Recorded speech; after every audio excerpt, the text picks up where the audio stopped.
Thank you so much, everybody, for being here. I'll reiterate what Naomi said about Afterword and Metalabel. Thank you for helping make this event happen and for giving On Skibidi a nice home on the internet. I'd also like to thank everybody who watched the videos, who has been a beloved mutual of mine, and even Bill Maher for helping lead to this moment we're at today, and Ruby, of course, for graciously taking the time to discuss this opus with me on Skibidi. And so we all woke up this morning and saw yet another horrible thing in the news. And I don't want to ignore that and be like, oh, I just want to talk about brain rot. But it made me think one of the reasons why I became interested in the Skibidi toilet and that I talk about in the pamphlet is that it's all in POV video. And I think this is a really important form of media and image in our culture today. And so I'd like to read a little section about that, and then a little section later on, which is just sort of about how we're all part robot and the tech platforms kind of suck. So that first part. The defining image of the early 21st century is an agent of the state pointing a gun at a person and a citizen pointing a smartphone camera back at them. Doubtless you have seen footage like this. When bombs fall overnight in Ukraine or Palestine, we see the rockets streaking across the sky, filmed by people living in apartment blocks, much like the ones we may live in, with phones and apps like the ones we have in our pockets. Through the phone's eye, we see the scrum of a protest in Nepal, a cop assaulting a black man in the street of an American city, refugees on a boat in the Mediterranean. Social media delivers these images ceaselessly. The way of looking that these internet strangers' testimonials demand of us insists upon the equal reality of all places, the equal humanity of all people who record in them, and the vulnerability that you share with them. A famous Twitter saying goes, climate change will manifest as a series of disasters, viewed through phones with footage that gets closer and closer to where you live until you're the one filming it. The Skibidi toilet fascinates me because it takes the structure of that visual experience, that means of looking at violence, and turns it into a story for children. And you can see in some of the footage playing behind us that the whole show is through the head of one of those CCT surveillance camera-headed foot soldiers. But the real subject of Skibidi Toilet is technology and its implications. The central dynamic of the series is the arms race between the Skibidi Toilets and the Media Alliance. A rational scientific process on both sides results in the construction of endless and increasingly powerful permutations of both Skibidi Toilets and Media Alliance fighters, notably the Titans. Technological progress produces neatly classifiable and predictable results as ever larger and ever more complicated super soldiers engage in progressively larger battles. This process mirrors the progress of technology more broadly. Defense contractors manufacture ever deadlier arms as Google and Apple produce ever more sophisticated devices for monetizing the social world.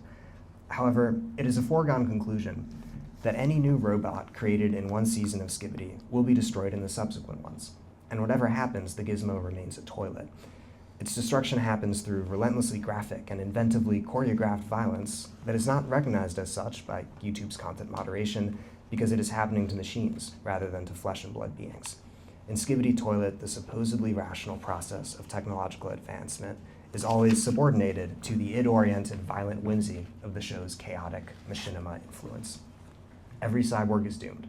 The outcome is the same whether it's an elaborate toilet bomber helicopter or a simple toilet with a flushable handle. None of the innovation matters. Why then is so much of Dafuk Boom's effort and the fandom's effort committed to devising, naming, classifying, ranking, and evaluating the newest innovations in robot technology on each side, if all these robots only exist to be destroyed? The series repetitively reinforces a single principle.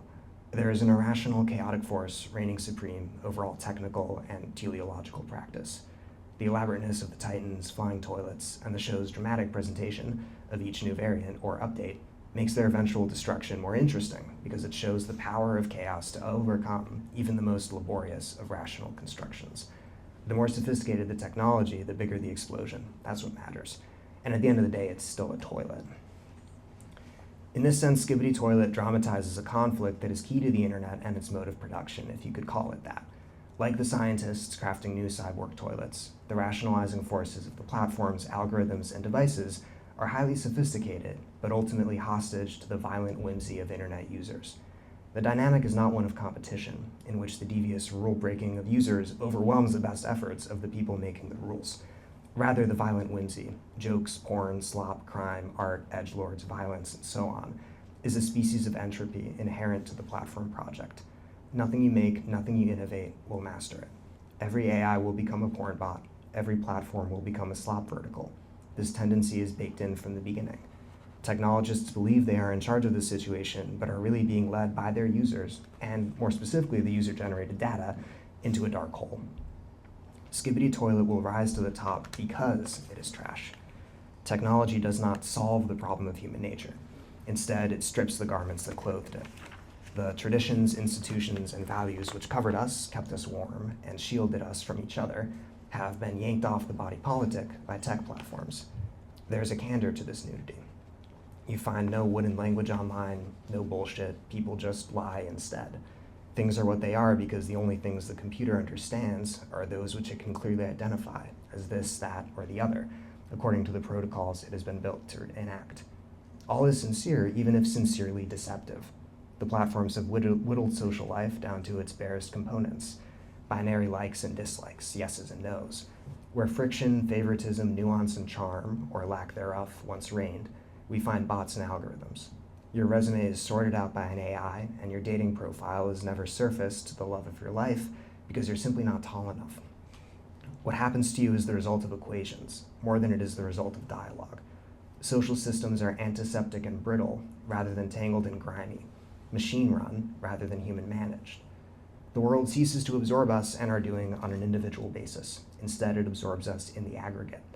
As George Oppen wrote in his poem Of Being Numerous in 1968, so spoke of the existence of things, an unmanageable pantheon.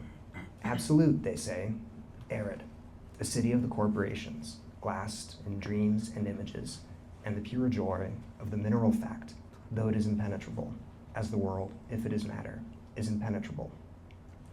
YouTube is a city of the corporations, glassed in dreams and images. In 1968, Oppen was describing New York City, where we are now, but the line doubles as a description of television. And it can stand in for the phone as well. The impermeability of the screen and the mineral fact of its judgments were prefigured in the 19th and 20th centuries by the transformation of the man-made world from a pliable thing made of wood, heated by fires we could see, and carried by the muscle force of ourselves or animals we fed, into a different type of thing entirely. The world is now an odder beast, built of concrete, glass, and metal, heated and networked by wires carrying currents we don't see, or else projecting them across the air, and fueled by sources abstracted far beyond what we can sensibly explain or justify. We are swaddled in a shroud of systems which do not really seem to know us, and certainly do not answer to us. So that's the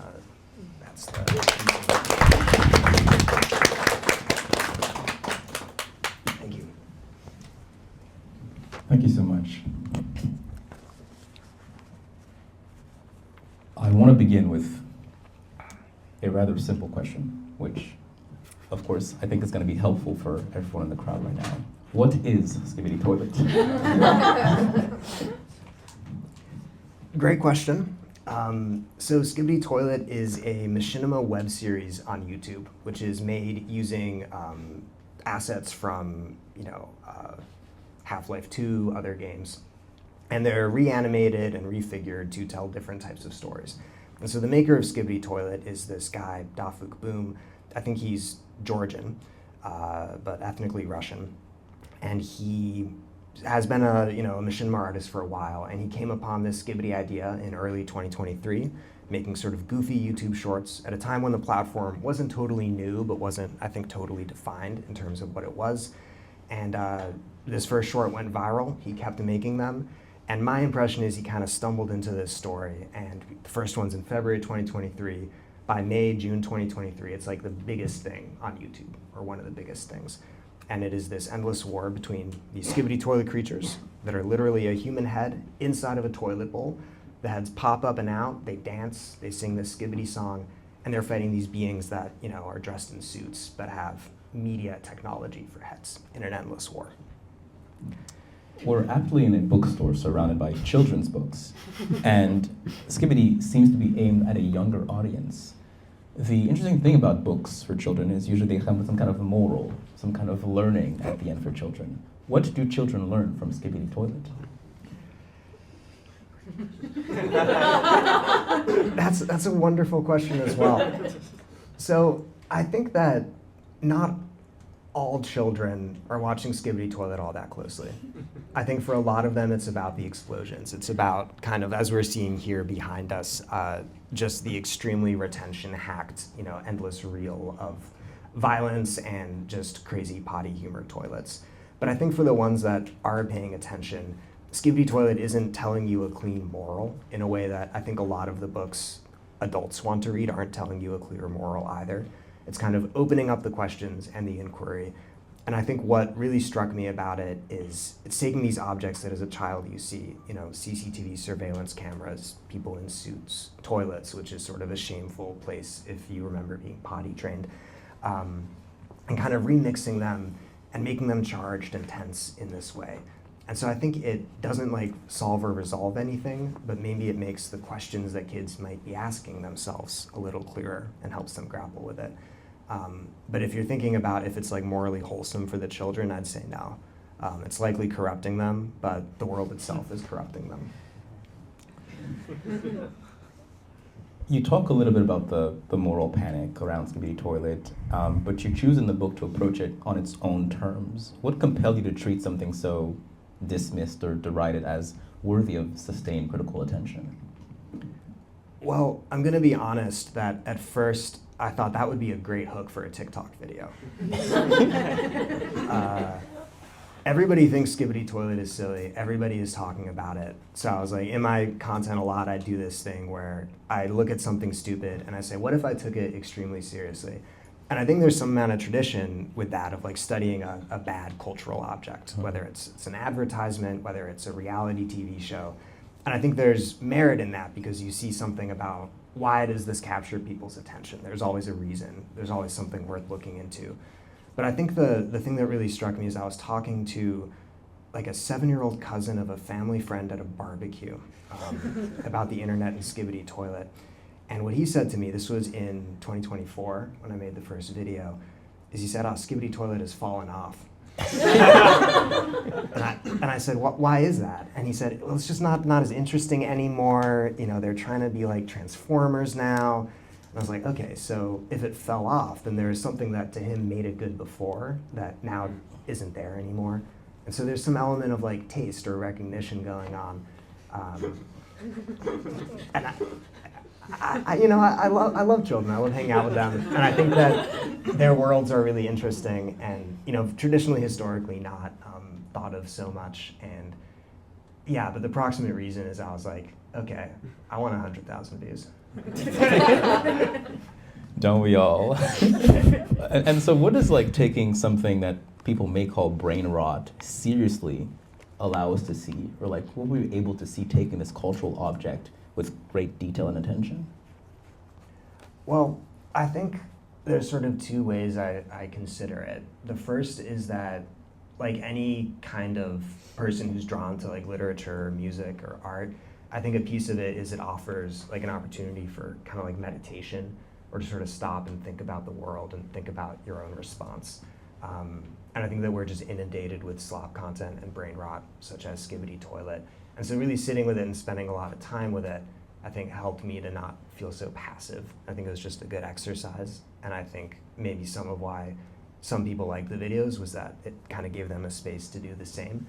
Then I think the other thing is that, like I was saying, there's always a reason why that grabbed attention. And that tells you something, I think, in the digital era, not just about what matters to people, but what matters to these platforms that are tracking people, but not exactly tracking everything they are, everything they want, tracking what can be measured based off, how long an eye lingers on something, how much pressure you put on a click. I don't know if they actually track that, but that sort of thing. And so you can kind of, a scientist will put a little tracker on a whale or a migrating bird and see where it went. And I think you can do that with memes and slop and stuff and see something about the internet as a whole. And in what ways does the structure of Skibidi Toilet differ from broadcast television or cinema or other forms of media? So The biggest thing, and I think this was part of why my young interlocutor at the barbecue felt as if it had fallen off, is that the early episodes are extremely short. They're like 20 seconds long. Later on, Dafu Boom gets a lot more ambitious and cinematic, and has now signed a deal with Michael Bay. So he's trying to make these, he's like, masterpiece works that are like 30 minutes long, and it starts to look a lot like broadcast in that point. But to me, what sets it apart is the shortness. It's all one continuous shot every single episode. So it's like 30 seconds. Yeah, exactly, yeah.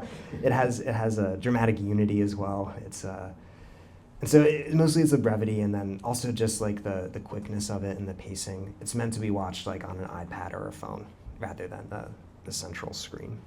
And you talk a lot about the camera in Skibidi. What is unique or interesting about the camera work or the cameraman's POV?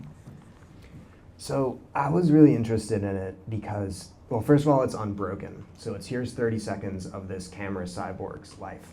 And you are kind of in his body as you watch it. And when there's a loud noise, he turns and looks at it. The entire screen turns and looks at it too. And so there's like an immediate identification there. Someone watches Skibidi Toilet, it's like you're fighting the toilets yourself. But then there's also ways where it differs, right? So the camera will do these like hard zooms, which human vision can't do. Or the camera will, be damaged and it'll fuzz out like our vision doesn't. And so like sort of in a rude way, I could be like, oh my God, man, like this is so deep. Like it's like making us, we literally are our phones now, because we're these camera heads. And I think that's true, and that does have value. But the other thing I think it does is there's never any footage in the show that is not like filmed by a camera that is real within the world of the show.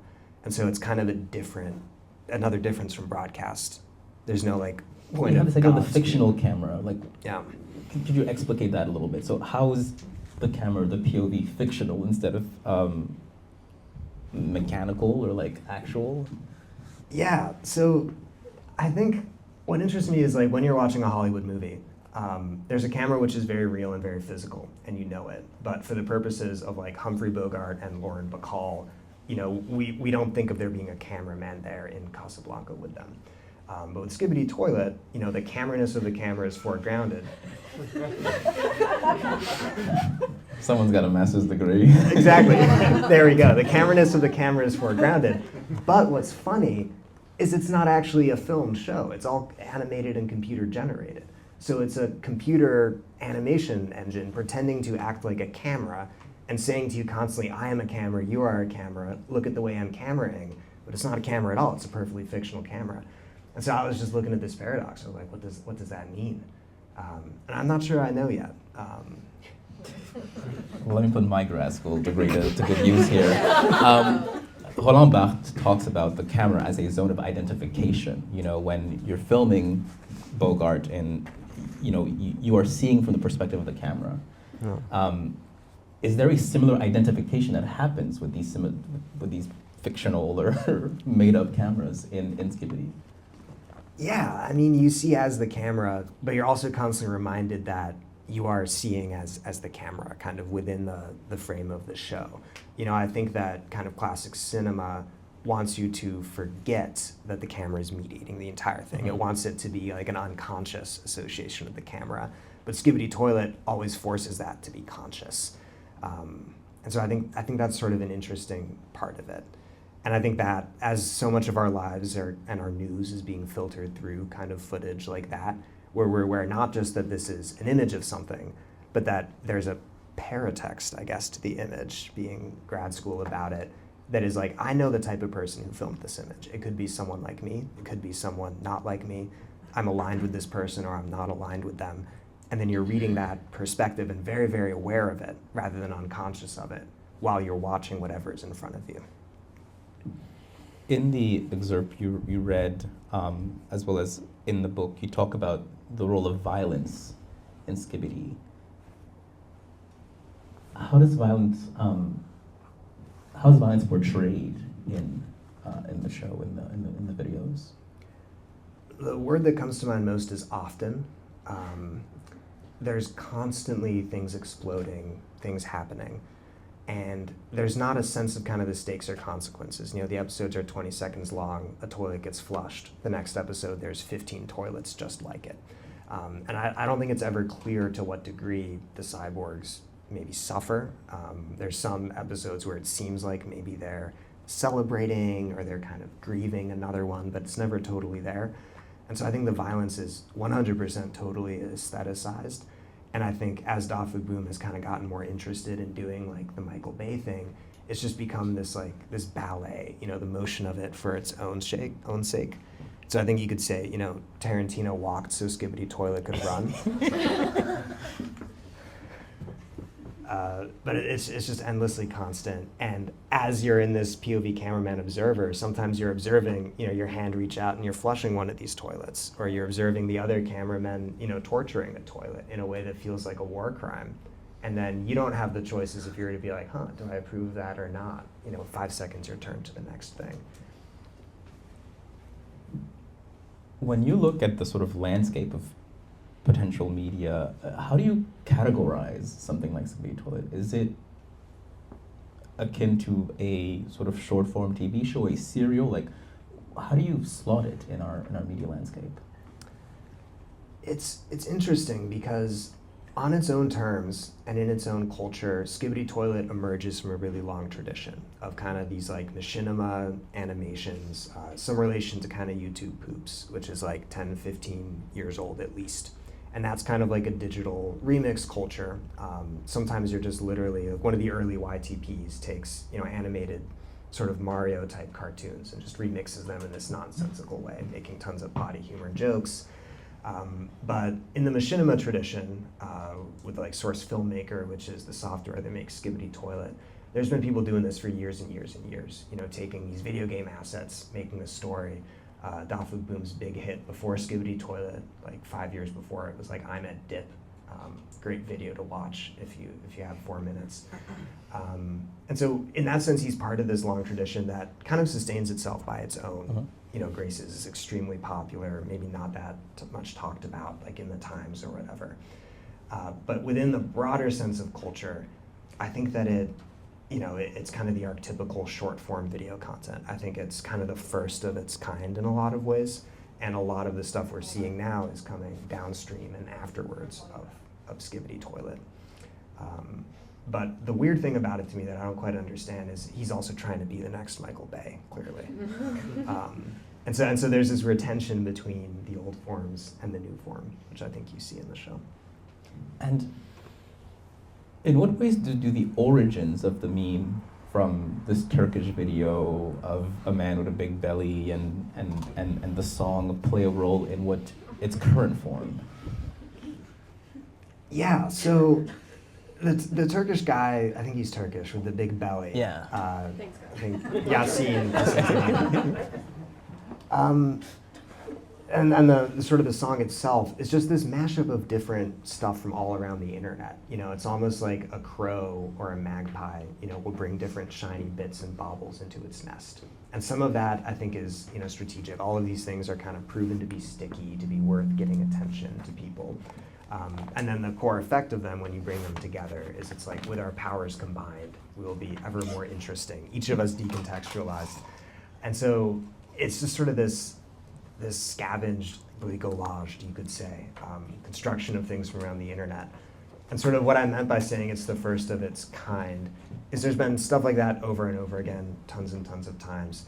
But I think with a lot of recent memes, whether it's like the city boy thing that's popping off again now, or like the EFOC edits, or things like that, it's just sort of these random little bits of internet culture from random niches, some of them really, really famous, some of them not that famous at all.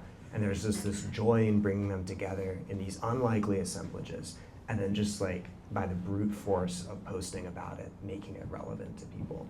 And so I think the origins of Skibidi Toilet are in that. And the goal of it is that if you just describe it literally as like it's a show about singing toilets that kill robots, everyone's like, what the fuck is that? And that's I think that's where its origins tie into it. It creates the WTF. So we've just spoken about sort of the origins or the genealogy of Skibidi. When you think about its future, do you think of it as existing as like a standalone IP, or like where do you think this goes from now?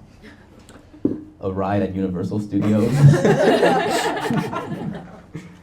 Well, I mean, that's the thing, and I almost wish I'd gotten more into it in the pamphlet. In a way, we don't know what the future will be, because this is case study of something that has to be from the internet. You know, I don't think any executive at a studio would take a screenplay that was like, we have these toilets. You know, but now because it already went viral, DFB has been able to essentially sell it to Michael Bay's production company. And now if you go to Target, there's Skibidi toilets everywhere and camera head, you know, fellows there. My parents got me it for Christmas. So I share that in common with a lot of 7-year-olds in America and around the world. And so it's like this thing from the internet is being commercialized. We've seen that before. And the community is kind of divided over it, honestly. The last few episodes, people have been saying it's fallen off. People have been saying that it now seems like they're trying to do a cash grab. They're not respecting the fandom. The fandom being a lot of like 11-year-olds who maintain the wiki and actually do really interesting like scholarly work and like debate, you know, which speaker head titan is bigger, but also like, you know, who really is the first female character to show up in Skibidi Toilet. So there's like serious debates there too. Does Skibidi Toilet pass the Bechdel test? No. Skibidi Toilet does not pass the Bechdel test. Although that depends on if you think the cyborgs have gender, which is an open question as well. I think Harry would have a lot to say about that. But yeah, I mean, it's definitely sold out, but like you can sustain an IP that's sold out, you know, as we've seen with like Barbie or things like that, and do something interesting with it. So I think that'll be one of the developments to watch. Well, one of the most interesting parts about internet folklore has been this grassroots creation that happens around it. And sort of ineluctably, sometimes it gets co-opted by a corporation or by, you know, a production studio. We saw that with Slenderman in the movie that came out. What do you think is lost or is transformed when these, what I call folkloric traditions, become massively commercialized? So I think what's lost is kind of the diversity and the unfixedness of it. Because Skibidi Toilet, at one point in the pamphlet, I do some sort of napkin math, and I say there's probably a few dozen people in the world who are making a full-time income off of this. There's the creator, there's probably, you know, Michael Bay's goons, with all due respect. But then there's these creators who are like in this like Skibidi Alliance multiverse thing where they're making like alternate stories with source filmmaker, you know, one of the accounts I was following, which does like video essays on Skibidi Toilet and kind of does what I'm doing here better than I do it, Iron Cameraman, if you're interested. Sort of is like showing screenshots of these Discord servers where these different like Skibidi alternate universe creators are talking to Dafuk Boom. And so I think once you standardize it, you can't have that kind of play back and forth where these guys are taking the characters, doing something new with it, and then Dafuk Boom sees that and changes what he's doing in the main story of the show. And so I think you anchor it somewhere and you lose that ability to drift around and to capture different perspectives and be different things for different people. And in what ways do you see this? You quote me in the book. Always a good thing to do if you're writing a book, make sure you got some Ruby in there. In what ways is Skibidi Toilet a communal folk tradition, digital folk art, as I like to call it? Yeah, so another thing to read after you've watched the Iron Cameraman videos is Ruby's essay on digital folk art. And one of the things that you do in that, which I think is really brilliant, is you have like a paragraph where you're looking at like the Taylor Swift fandom, and you're saying, okay, they're making like these beaded, you know, bracelets. They're coming up with these elaborate theories and stories about her. And in a different era, you would say, okay, they're making handmade jewelry for each other. They're reciting lore that they're adding to. You know, this is a folk tradition. You know, this is a form of cultural production that is decentralized. And that even though it's decentralized, it's structured, right? So there's like a mod of the subreddit. There's different people who, you know, are renowned bards, you know, who travel from town to town in the old tradition, just as there's, you know, Gaylor influencers or so on who are prominent there. And I think Skibidi Toilet works the same way in that it's something that nobody owns, but also everybody has some invitation to participate in, and they can choose to participate to the point where maybe they're making money from it, like some of these, you know, Skibidiverse creators are, Or maybe they're finding something really deep and fulfilling about it, you know, like a lot of fans are. They're doing something, they're involved in the support of it. And I think it runs against a conception of art that's kind of like, oh, the artist up there is the node from which it all flows. And, you know, I'm here with my $15 and I get to be a part of it in that way. It's like, no, I can be a part of it. I was day one for this person. I was there for them. And my own creative work is getting funneled into it. So I think it's a communal folklore tradition in that, you know, Daphne Bloom is the original poster, but he's far from the only. Did I understand your essay correctly? No, yeah, it's definitely rhizomatic instead of arborescent. You know, it's. Oh, there goes grad school again. You talk about platforms in the pamphlet as reacting to users or the data of users. What are the potential benefits or dangers of that reactivity to users / their data? So I think that there is a reactivity that, like, too much of what you want can be a bad thing. I mean, like, ask King Midas or whatever. It's sort of like a classic story, right? That, you know, I love the, you know, retention hacked video that, you know, scratches that specific itch on my brain. But, you know, I like a few of them, and then that's all I have on my feed. You know, and things that maybe would make me pause or make me think differently, or make me, you know, see a point of view that I might not be as ready to see or as open to seeing, you know, aren't gonna get surfaced as much. And so I think that reactivity can be a problem for users, in that it kind of puts us into a lane. And for the platforms themselves, the problem might be that you're reacting to what you can pick up about users, the preferences that you can actually decode and get at. And like with AI and whatever, they're getting better and better at doing that. But in the end, I think, and I'll just be brief about this, I think there's often this effect that memes are pointing at, where there's a version of the world that the platform has made and understood and taken in its stride and acted upon, which is different from the world as you experience it. And I always think of, like, the early 2010s, there is this meme trend about women eating salad and stock photos of those women eating salad, if you remember that. And the point of that was like, oh my God, these stock photos on a marketplace, which are kind of like one of the cultural representations of what salad is and what women are. When I eat a salad, I don't laugh like that. No woman I know eats a salad and laughs like that. But for the stock photo marketplace, with kind of the motive of, okay, we want to sell salad, people need to be happy. We want to depict women a certain way, that they should be happy. And, you know, that's like a niche that's been identified by a place like iStock or Getty or whatever. And then photographers, who are usually freelance, 1099, whatever, sort of create to meet that niche. And then that's so much of what we're seeing about the world, and that starts to get kind of unmoored from what we might actually want, from what we might actually be into. And so I think platforms, sometimes by listening too closely to users or like reacting in too knee-jerk a way, sort of end up curating a world that people don't actually recognize and don't actually find compelling, which I think is some of what we're seeing in, like, the backlash to, like, you know, AI slop, or like, you know, wanting to unplug or whatever. I think that people sometimes go online and they're like, this isn't hitting the same, it's too optimized, it's too reflecting, you know, a certain type of me, but not all of me. Does Skibidi Toilet have politics? And if so, what are they? That's a great question. Skibidi Toilet's creator has said some controversial things about the war between Russia and Ukraine. Seems somewhat on the Russian side of that. And so he himself has his politics, kind of anti-American imperialism. There's around the time of the first few reels, there's one that is like Skibidi Biden and Skibidi Trump. Not in the official Skibidi Toilet chronology, but it's Biden's head in a toilet and Trump's head in a toilet, and they're like menacing, you know, a place that looks roughly like Mexico. So there's something there. But I think the show itself, the politics, are just kind of this endless war that is totally irrational. You know, later on there's kind of more lore that gets developed over time, but certainly for those first episodes where it's most popular in 2023, this war is just a force of nature. They're fighting each other, you know, the way an object falls from gravity. Mm-hmm. And so if it does have a politics, I think maybe it's anti-war, I'd like to hope. It certainly thinks explosions are cool. So it's an anti-warness that is able to recognize that. But it's just, you know, politics is meaningless. Politics is endless violence. Politics is, you know, a rigged game that nobody can get out of.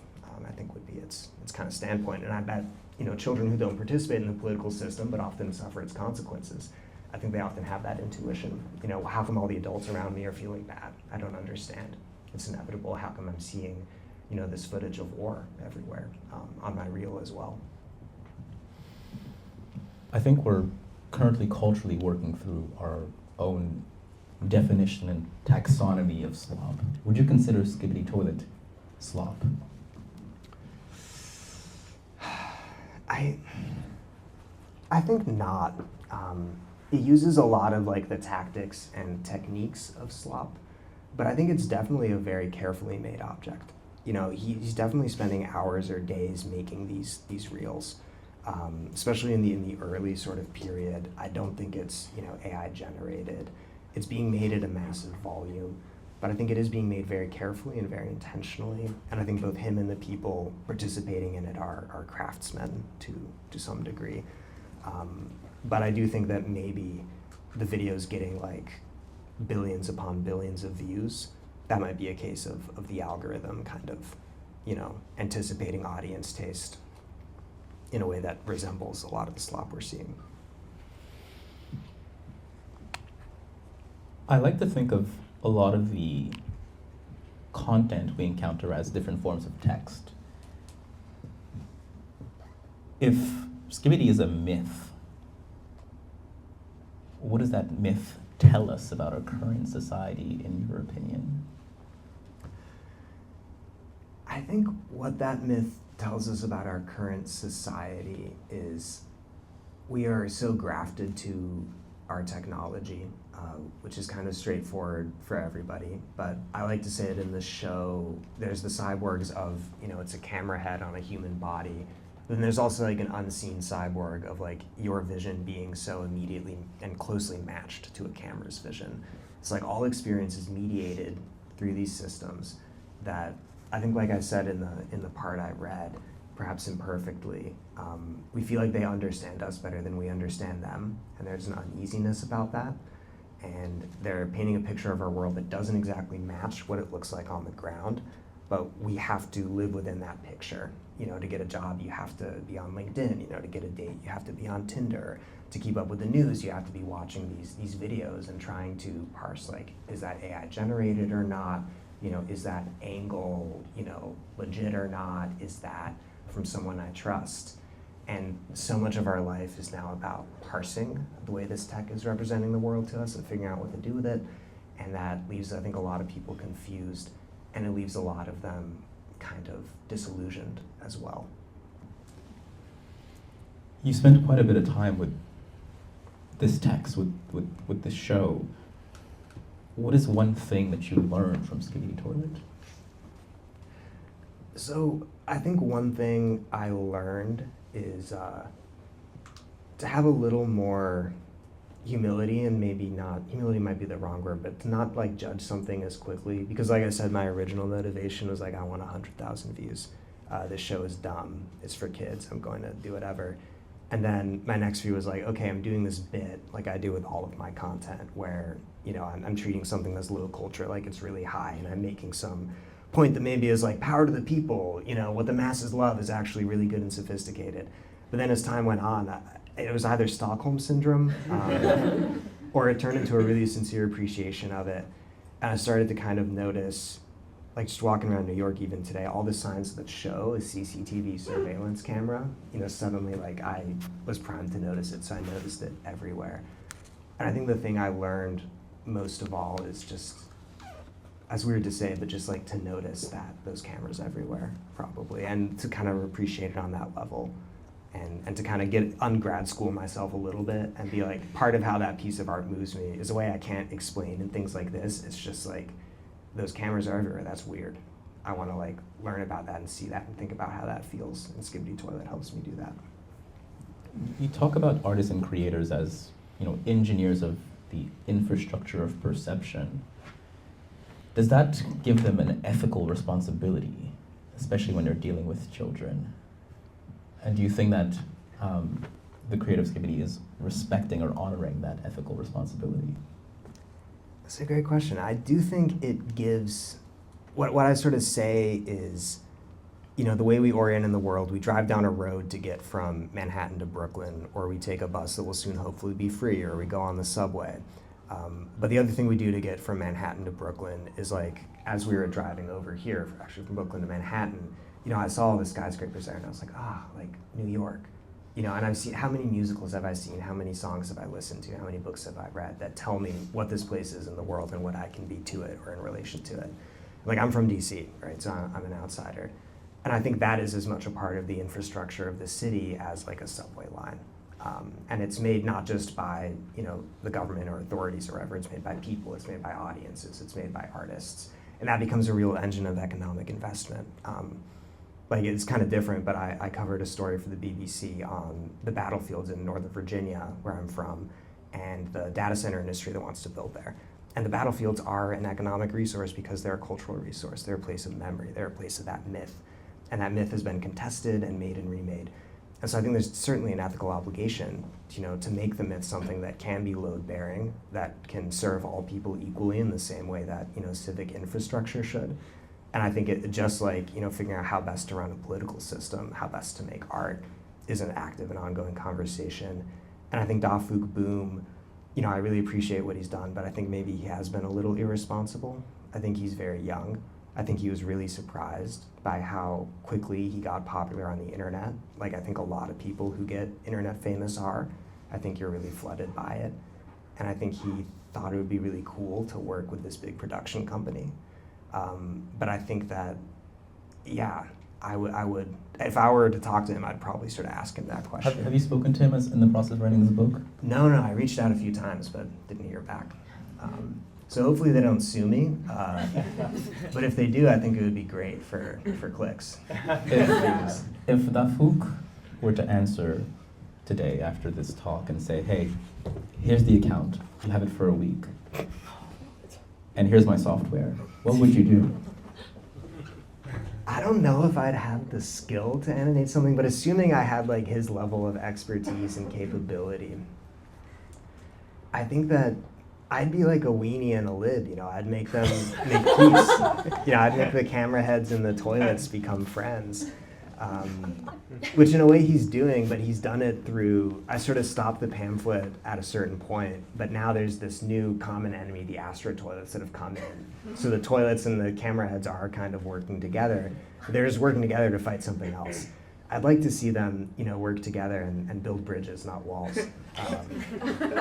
And so I think, but maybe I'd want to do it in like a more organic way. Like I'd like to see them dancing together, the speaker heads, play something and dance. And so I think that maybe where I disagree with the series is that they're all robots. It's this very cold world where things are either blown up or, the only emotion they show is a thumbs up to each other of like, good job killing all those toilets. I'd want to see them experience doubt. I want to see them, experience empathy. I think it's important to show that to kids. Can these entities feel such emotions? We don't really know as part of the lore. I guess they're part human, maybe? Yeah, and maybe that's why I shouldn't be given control of Skibidi Toilet for a week. Because maybe what makes it good is like, as I was saying, is people figuring out technology. And it's like, your phone doesn't feel empathy for you. Your phone likes that you're on your phone. Like, the camera heads like that they're seeing other camera heads kill the Skibidi Toilets. And so maybe the point of that is how do you, try to practice empathy in this world of things that are sort of antiseptic and cold and like not really gonna, they're the wire mother instead of a cloth mother in that experiment of the monkeys where it's like, which one do they want to hug? And so I don't know if they can ever be cloth mothers. That's kind of a rambling answer. But yeah, I think this show's purposely ambiguous about it. And I think that maybe that's one place where Da Fook Boom could, far be it from me to offer feedback, honestly. But like, he's the one with the millions of views, Yeah, he has much more power than I do. I think he's made something much better than, what I would make. It's like looking at Michelangelo and being like, the tone on that bicep. Like, a little unrealistic body image and dance. So, of course, this is a work of theory and criticism directed at a work of internet folk art, digital folk art. Can you tell me more about what you think the role of the critic, of the theorist is in studying digital folk art? Yeah, so I think there's something you wrote on your Substack actually about how there's a lot of content about content on the internet. And I think my critiques both in this book and in my TikTok videos and YouTube sort of falls into that lane of content about content. And in a way, I also fall into the lane of like one of these Skibidiverse creators as well, right? So I'm getting something out of this folklore tradition that I'm participating in this kind of weird self-defined way. And so I think critics can kind of do two things. I think they can serve as translators between different niches of the internet, which is part of what I want to do. Kind of try to appreciate it the way a kid would, but also try to like grad school it and kind of make a bridge there. And then I think the other thing a critic can do is not that like artists have to listen to critics, because maybe they shouldn't, but I think that they can, like Bach, you mentioned, you know, kind of does his own thing, does his own form of art through criticism.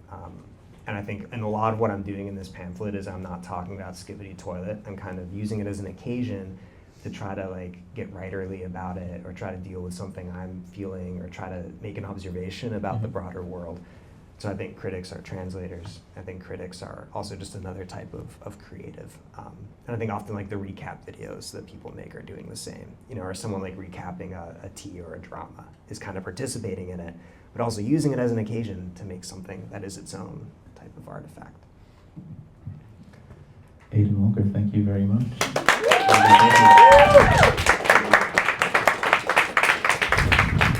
All right, so we will now take questions. Yeah. I'm interested on like the question of morality in the series. When you're put into at least the shorts through the lens of the camera, it's sort of implied that you're good and the toilet is bad. The more I watch the series, the more I question who is the good side, and it becomes pretty clear that it's just an endless battle with really no good or bad. And I don't know how much you go into the question of good and bad, but what do you think the series is trying to say in that regard? Well, that's one of the weirdest things about the series to me, is that you're allied with this camera head POV, so you'd assume, hey, I'm the good guys, because in most of the other movies, the people we spend the most time with are the good guys. But then there's these moments, like there's one, I think it's episode 45, not sure, where you're watching all these other camera head soldiers like punching and torturing the Skibidis. You know, they've captured them. It's clearly some kind of gratuitous situation. And it's unclear what your POV character's judgment on that is, because right away on the iPad, there's an alert that there's like a big Skibidi tank coming, so they all go and fight that. But I think as a viewer, that moment is designed to make you have exactly the thought that you and I also have, is like, who's the good guy, who's the bad guy? And I think because the show never decides on either end of the question, I think that's a bit where I think its politics comes in, of like, that question isn't even relevant. You know, this war is just a force of gravity that these beings are all caught into, whether they're cyborgs or not. And that maybe that's a nihilistic kind of point of view, that there is no good or evil, it's just irrational war and everybody suffers. Or maybe there's something enlightened about that, which is like, you know, it's not a simple fairy tale where there's good and bad. And ultimately, I think that's kind of what makes the show so interesting and so weird for a children's show, and that it doesn't tie you into a neat lesson, and it seems to actively resist doing that. I think what makes it extremely contemporary, and this is why sort of the line of questioning was around this idea of morality, myths, and whatnot. Like when Roland Barthes talks about mythologies, he says, okay, when we watch the wrestling match, we understand that there's le salaud, there's like the good guy, there's the bad guy, and you can play out the thing in your head and you understand who's good and who's bad. And to me, and my friend Nick Susi has this big thing about Marvel is just, the reason why Marvel is so amazing, it's just the retelling of a myth. We understand it's America, good, whatever, superheroes against the bad folks, and we love Marvel because we understand that myth. And sort of studying for this talk, and it is outside of that realm, outside of that mythology, and actually I think it's quite anti-mythological. There's like nothing for me to grasp at, to ground it in my current understanding of both the myths that I know as a permanent resident of America, or I don't know what mythos, what pantheon this is a part of. It's absurd in that it's completely outside of all that.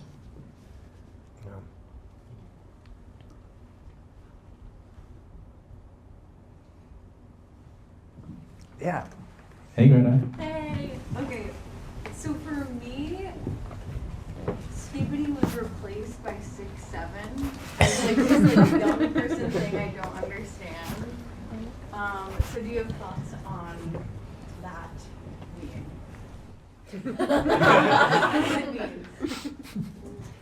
Yeah, so originally I tried to arrange it so that I'm citing Ruby on page 67 of the pamphlet. That didn't work. I think it's 63 yeah. now.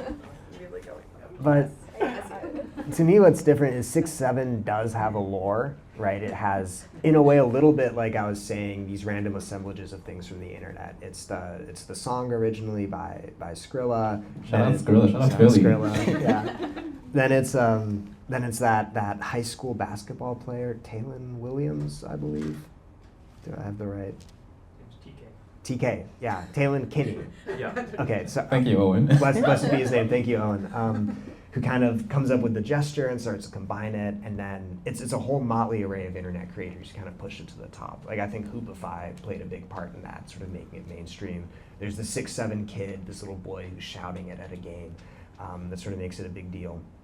And so it has this story of just getting viral. You know, there's not like, 6 is not fighting 7, the way the camera heads are fighting the Skibidi toilets. There's not, you know, a massive plot behind it.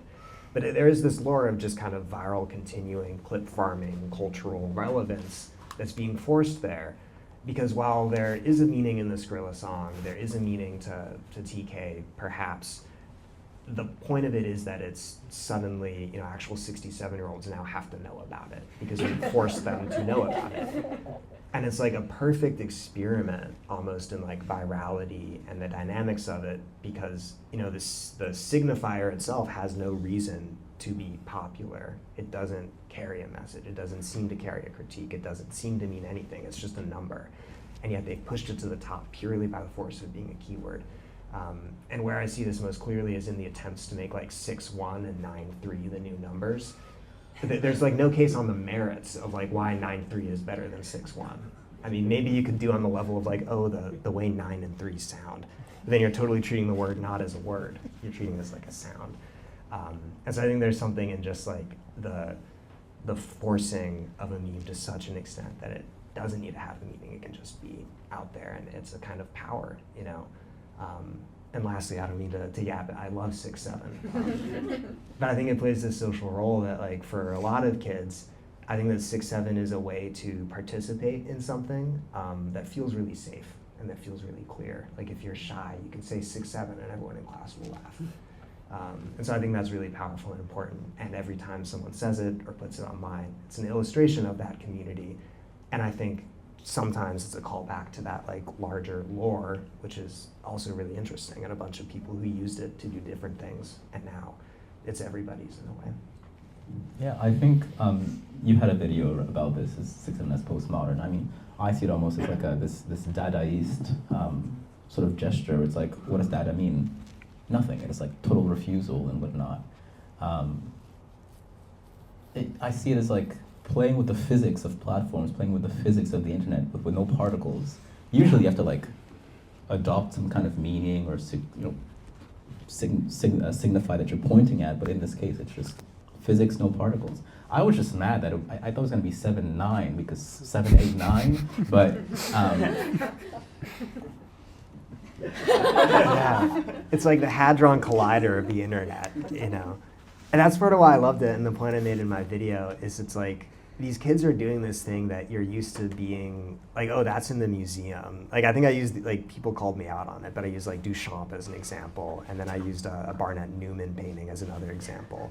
And it's like these artistic gestures where it's like, you're just kind of working purely on like, how does color make you feel when you're in a space with the color? Like, that's something we're used to seeing as like kind of, that kind of experimental physics of meaning, physics of visual experience kind of play is very like avant-garde, high class, but here there's few things in our culture more popular than 6'7", and it's doing that same kind of play. And I think that's really interesting. And I think participation is like super underrated, as like, you see those videos, everyone's at the in and out, and like they call the number, and you are part of something. Like, if you can't afford Taylor Swift tickets, that is the closest you'll get to a communal experience. And everybody understands it, everybody's in it together. I think people are craving these communal participatory experiences. Yeah. And yeah. Our I'm Turkish gonna friend. ask,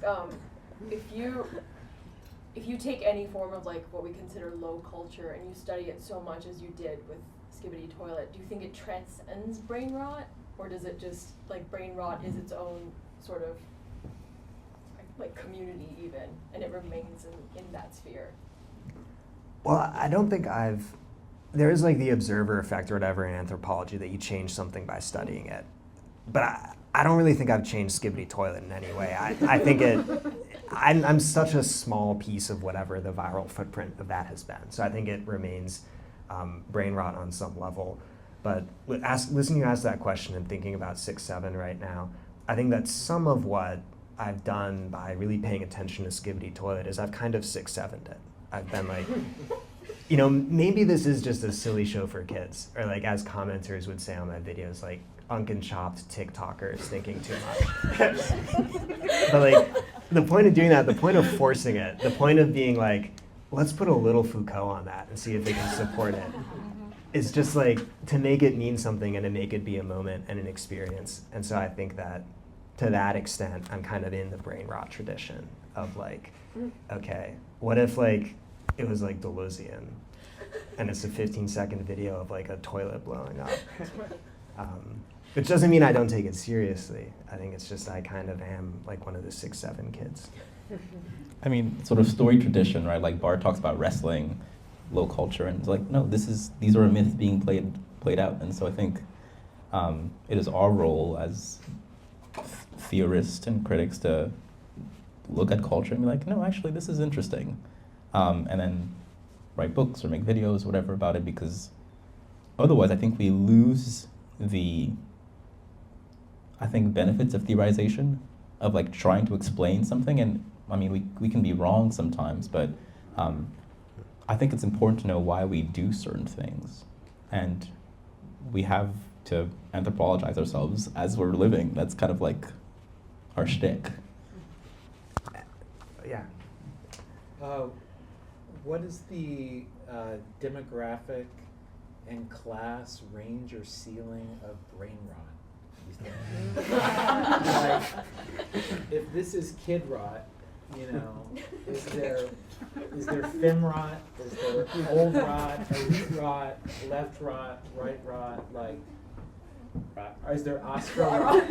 Like, where does it go? Well, there's at least German rot I know of. People are applying all types of prefixes to that suffix of rot. But I think on the broader question of a class thing, in a way, I think that would be an interesting study to do, to kind of look at what are the audience demographics, look at people's analytics. TikTok does not track class or income. I don't think maybe they should, because that would mean they'd know that about you. And arguably they know far too much about you. I'm sure they know. Yeah, they probably do know. And so there probably is that data, we just don't have access to it. But I do think with brain rot, there is sometimes like the sense of an avant-garde. There's certain accounts you follow that are going to, find whatever the latest thing is and seize upon it. There's certain people who are making the edits or the collections that like know a certain thing. Or there's certain people like me who get some sick rush out of being like, have you heard of this, man? Like, do you know about that yet? And it's the same thing as like the guy who's like, this might be a band you've never heard of, and it's like Tame Impala. And so I think maybe there is sort of like not like an aristocracy, maybe not like an elitist type thing, but there are people who are into the internet in this way that is, I think, like experimental and avant-garde and like terminally online. So I think that would maybe be the distinction.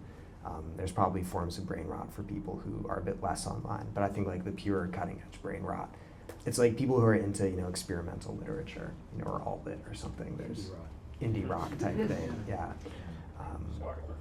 So yeah, I think that's a bit of the dynamic there. Yeah, I think whatever I don't like, whatever I don't understand is blank rot. That's kind of and whatever I pitch to a publication that gets written about, that's good. That's,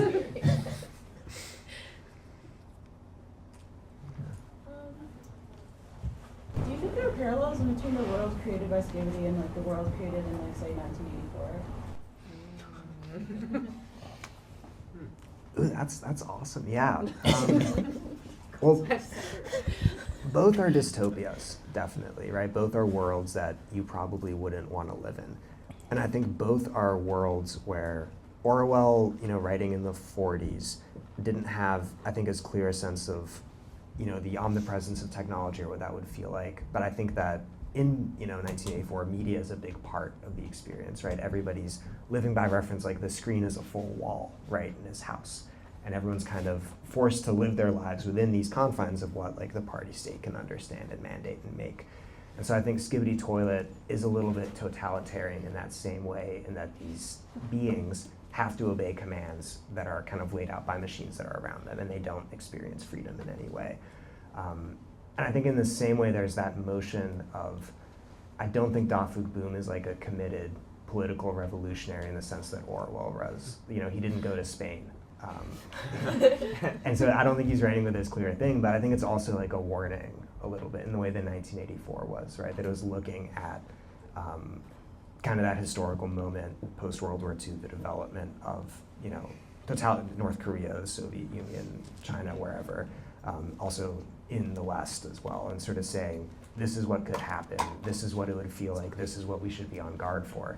And I think Skibidi Toilet is sometimes doing that a little bit as well, of like, yeah, if we are, fighting wars through robots now, this is what a robot war would look like. It's not good, it's scary. That's a really interesting question. Is Skibidi Toilet transhumanist?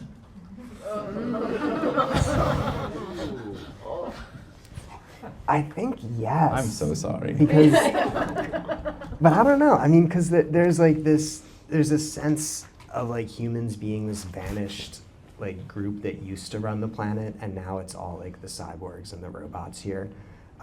But then there's also this feeling of they do remain like humanoid formed cyborgs. And so I think it, in the sense that it also puts the viewer in the shoes and in the, I guess, like CBU of the robot computer, it is transhumanist. And I don't know if that's as like radical a break as like you're human, now you're transhuman. It's like a spectrum, and we all at different moments are on different parts of that. Like I'm being filmed right now. There's a camera behind me. My voice is being augmented. And so I think it's somewhere on that spectrum for sure. That's not an answer. It definitely feels like an sort of apocalyptic world. Like we're very nigh to the end of the world in that dystopia, which makes me think that Skibidi Toilet takes the scatological and merges it with the eschatological. That would be a great hook for a TikTok video. And on that, I want to thank you all for being here. Thank you very much.